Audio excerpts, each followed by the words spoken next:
Rick Sharp. The goal of this broadcast is to create positive thought and outreach within the city of St. Louis. Rick Sharp has been a part of the concerned community for 2 decades dealing with at-risk youth. And now your host, Rick Sharp. As the intro has said, I'm Rick Sharp. My co-host today is Mr. Mike Isaac, a resident of Fairview Heights, Illinois, and a local entertainer in the area. Also an illustrator of some local independent graphic novels coming out later this year. How you doing today, Mike? I'm doing great, Richard. Thank you. Okay. Today we have three guests. Our first guest is Miss Johanna Wharton, Executive Director of the Jackie Joyner Center. With her is also Director of Programs, Mr. Mike Greenfield. Glad to have you all here. Great to be here. Also, our next guest is Mr. Carlos Escobar, an organizer and spokesperson for the upcoming Hispanic Fest in the St. Louis area, which will be September 25th through the 27th. Right. I want to thank you, sir, for being here as well. First, I want to ask you, Ms. Wharton, for those people out there who might not know, what is the Jackie Joyner Center? What is it, actually, for those people who have never been there? Well, the Jackie Joyner Kersey Foundation is really an institution in East St. Louis. It was founded by Olympic athlete Jackie Joyner Kersey. Actually, 20 years ago, the foundation moved to East St. Louis. And we're all about building dream, drive, and determination in youth. And we serve over 2,000 youth every year from the greater East St. Louis area. And we do that through athletics, character education, and of course, academic support programs. Okay. Can you speak a little bit about some of the current programs that are going on? Yes, currently we're really excited about our after-school program, which includes everything from cooking and nutrition classes. We have new funding from Walmart to launch a program called Eat, Dream, Grow, where children learn to cook fresh foods in our garden. They grow them, they cook them, and they can take home recipes and fresh fruit home on the weekend. We're also offering academic support programs. We have a reading and a math program, and our kids do everything from Zumba to basketball, recreation, and then we have about 300 kids involved in soccer and football right now at the foundation. We have year-round sports. Okay. Just thought I'd ask Mr. Greenfield, and where do you come into this at as far as your end?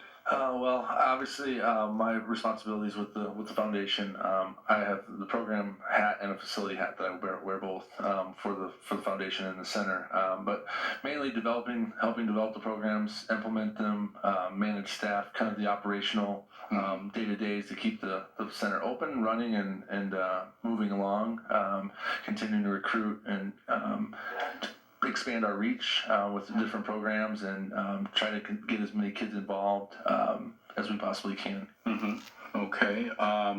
There was a baseball diamond, I think, built by military personnel recently, a few months ago.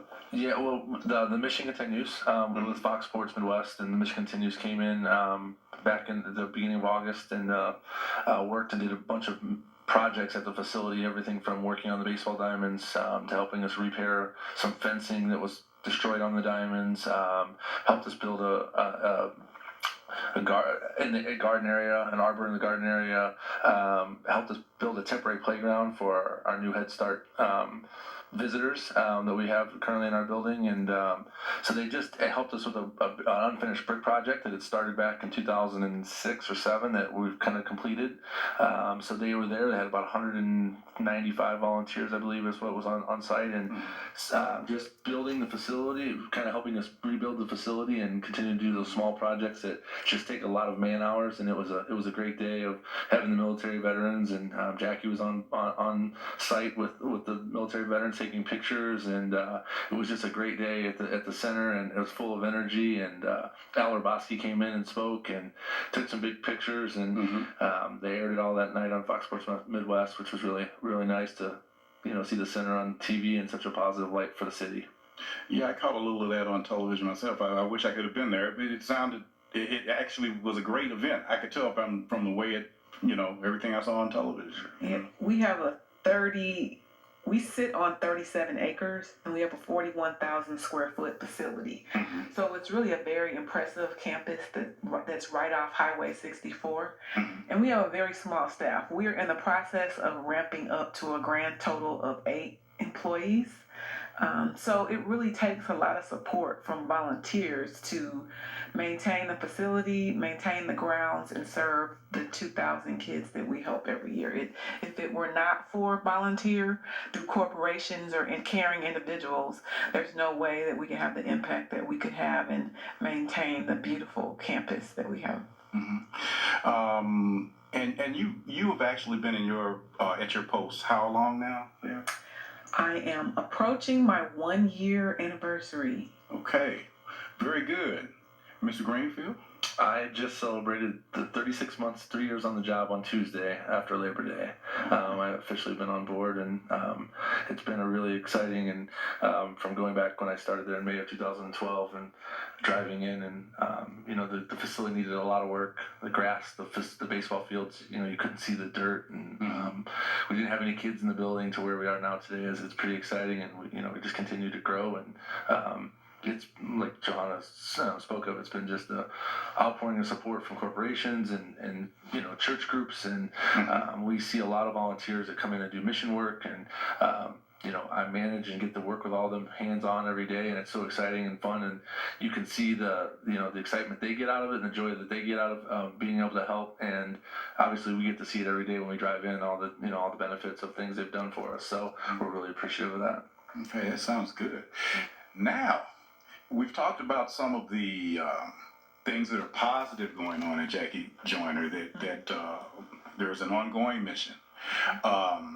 Now, I want to ask, is there anything that either one of you feel that, would you say that at this point hasn't been up to par? I wouldn't necessarily say failure, but something that you had hopes for and it hasn't yet bloomed like you wanted it to. And I'll just say that for us, our team, we're really committed to children's success in East St. Louis. And one of our biggest challenges is just that there are 6,000 school-age children in East St. Louis. And 100% of children in the school district 189 qualify for a free and reduced lunch. And on any given day, only about a third of those school-age children are involved in an after-school program. Mm-hmm. And so one of our biggest challenges is really just about how do we engage children. We know that they're safer when they're involved in after-school programs and summer camps. We know that there's greater opportunity for them to learn. We know that we're supporting parents working when they're involved in programs. But, only a third of children, and this is across the city, on any one day, you can add up all of the attendance at all of the after-school programs across the city, and you're only going to see a third of those kids involved. Another big challenge is just around academic achievement. As an after-school program, you think of recreation and arts and crafts and sports, but what we're finding is if we want kids to learn how to read football plays, and if we want kids to learn how to write, just a simple sentence, they can't. That 80% of school-age children in the school district in East St. Louis are not on grade level in the elementary and middle school, and about 90% when you get to high school. So we're struggling with trying to make sure that we have access and recruit children to be involved in our programs, but also that we're able to strengthen our programs to really include that academic support. Because we're failing them if we're entertaining them for 2.5 or 3 hours every day, but we're not providing an opportunity for them to do their homework and to go back to school the next day confident and more prepared to do their best. You have anything to add to that, Mr. Green? I think just the biggest thing, obviously, is it connects to access, to the children.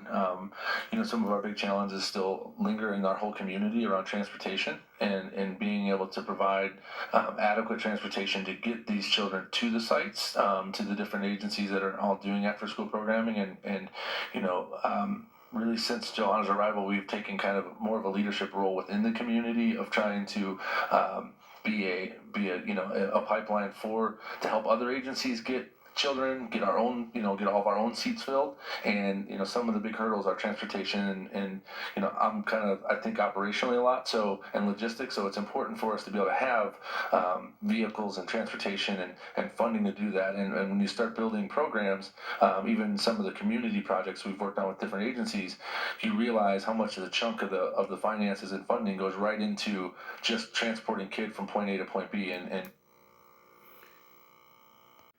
this is the end of our first half of our program. Stay tuned for the second half.